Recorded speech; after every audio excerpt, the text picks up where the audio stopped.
ने समझाइए ना कि मुझे छोड़कर ना जाए। राम, माँ, वनवास स्त्रियों के लिए नहीं है।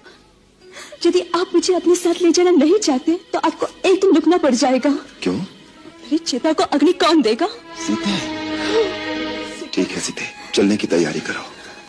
भैया भैया भैया, कैकई के कहने पर महाराज ने आपसे राज छीन लिया। माता कैकई को कैकई कहकर कब से पुकारना सीख लिया तुमने? आप बुलाओ उसे माता। मैं उस कुल घटनी को माता नहीं कहूंगा और मैं यह न्याय भी कभी नहीं होने दूंगा।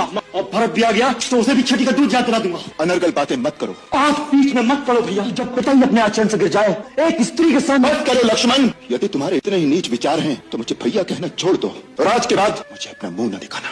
ये आप क्या कह रहे हैं? आपके साथ कोई अत्याचार करने की बात करे तो कैसे चुप रहूं? अत्याचार तो ये है जो तुम अपने पिता पर कर रहे हो। पिता पर? हाँ, पिताश्री पर। उनकी पीड़ा को समझते हो? जानते हो कि उनकी समस्या क्या है? किस धर्म संकट में है? जो स्त्री मोह में फंसेगा उसकी यही दशा होगी। उनका संकट स्त्री मोह नहीं है।